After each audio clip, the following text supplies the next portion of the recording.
So for question 1 in the packet, it says name the similar triangles and state how you know the triangles are similar.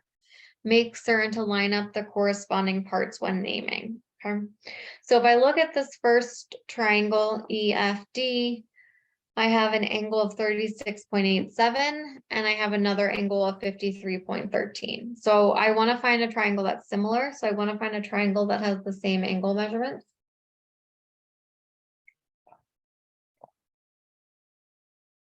And so if I look at this triangle next to it, LKJ, I have 36.87 and 53.13. So we would say like triangle FET is similar to triangle LKJ.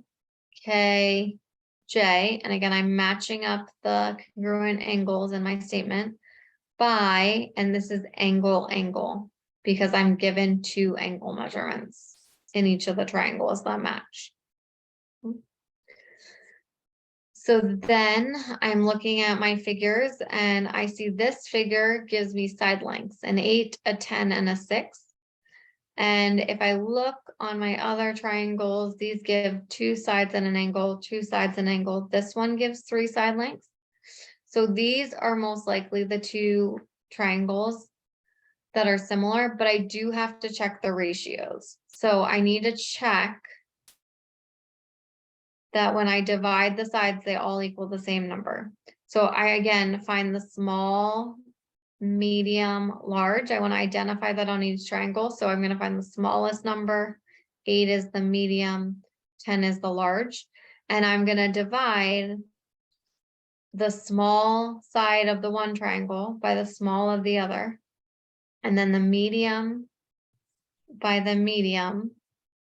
And the large by the large, and they all need to be equal, which is true in this case because they all reduce to 2. And so the sides are proportional. And therefore I can say that triangle CBA is similar to triangle D, okay, and again, medium to small, so O and M by, and this is side, because I have 3 pairs of proportional sides. Okay, and then the last one are these 2 triangles. I'm given the length of this side, which is 5, the length of another side, which is 3, and I'm given an angle in between. So again, I have to check that the sides are proportional. So again, I'm going to take like the small number of each, which would be 6 and 3, and divide them. And I'm going to make sure that's equal to the large side, 10 over 5. Okay, and again, these are both 2, so we're good. And because it's a side, an included angle, and a side, this would be side, angle, side. So we would say triangle IGH is similar to triangle, match them up, RPQ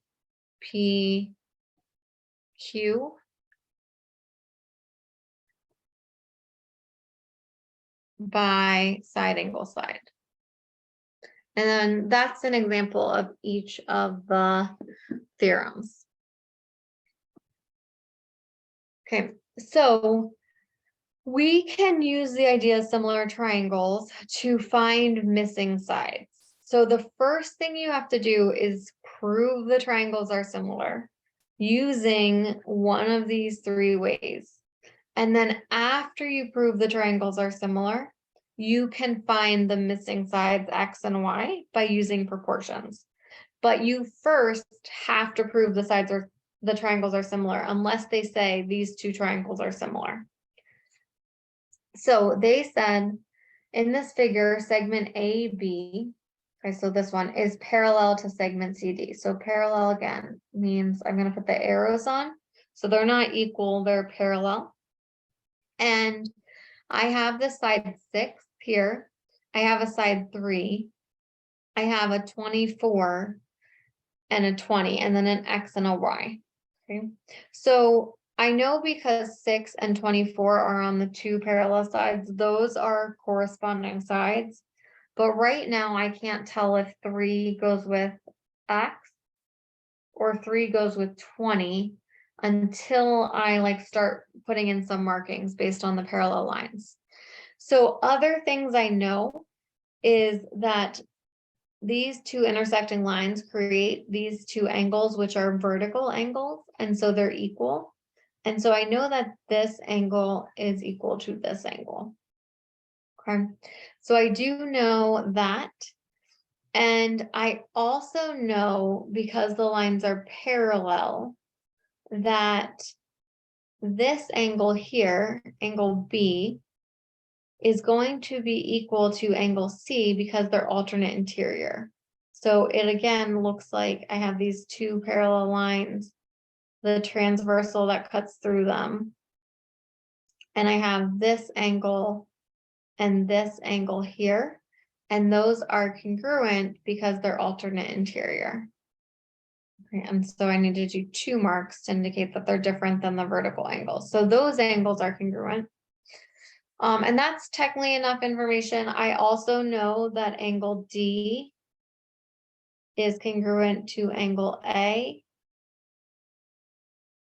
because they are alternate interior as well. So I'll kind of write this all out. Angle B is congruent to angle C because alternate interior. And then angle, I have to name it with 3 letters again. So BEA is congruent to angle CED because they're vertical. So again, this angle and A are also alternate interior. Here's my parallel lines, and that's the transversal. So these are on opposite sides of that line, but inside the parallel lines, like if you kept extending these. Okay. So I can prove these triangles by angle. Okay, I don't have 3 pairs of sides, and I can't use side angle side because the 3 actually doesn't correspond to the 20 because the 3 is between the 2 angle mark and the 1, and the X is between the 2 angle mark and the 1. So the only ones that side that I know is 6 and 24. And there's no theorem that's like side angle or angle side. So I have 2 pairs of angles. So I know that triangle BEA is similar to triangle, and now I'm going to match it up. So B has 2 marks and C has 2 marks. E goes with E because those are equal. And then A goes with D by angle. And then once I know that, I can find the missing sides because I know the triangles are similar. I can use proportions to find the missing sides. So what I'm going to do is I'm going to use one of the pairs of sides that I know, which is this one, and I'm going to set up a ratio. So 6/24. And I'm going to set that equal to another ratio with one of the variables. So if I want to find, let's say, X, I'm going to say, okay, X goes with what on the small triangle? And because X is between the 2 mark angle and the 1 mark angle on the big triangle, and 3 is between the 2 and the 1 in the small triangle, 3 and X are corresponding sides. So I can make a ratio of those. My ratio has to match kind of this ratio. So because I put 6 on the top and use this triangle first, I have to put 3 on the top. I have to put the same triangle side lengths on the same part of the fraction. And I put X on the bottom. And then if I'm solving this, we use cross multiplication. So when I cross multiply, I multiply along those diagonals.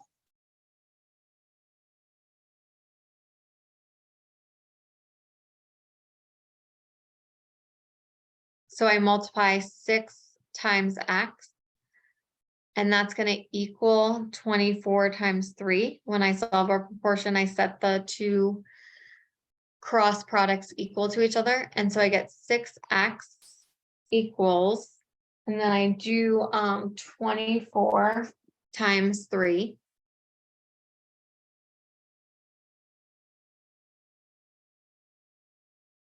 Which gives me 72.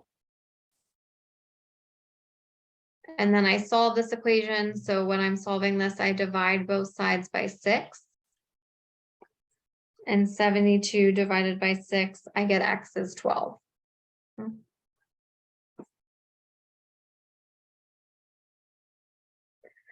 So that would be my side length for x. And then I need to do the same thing to find y. I'm going to set up the proportion again. 6 goes with 24. That's 6 over 24. And that's going to equal, okay, I want y. So y is here. It is going to correspond to 20 because they're in the same location on the two triangles. 6 is on this left triangle or the smaller triangle. So of these two, y has to go on top because it's a smaller triangle, 20 on the bottom. And then I cross multiply again. So I do 24 times y equals 6 times 20. So that's 24y. And then 6 times 20 gives me 120.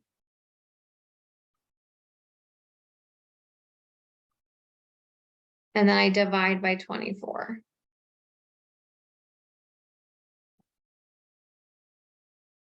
And y is equal to 5.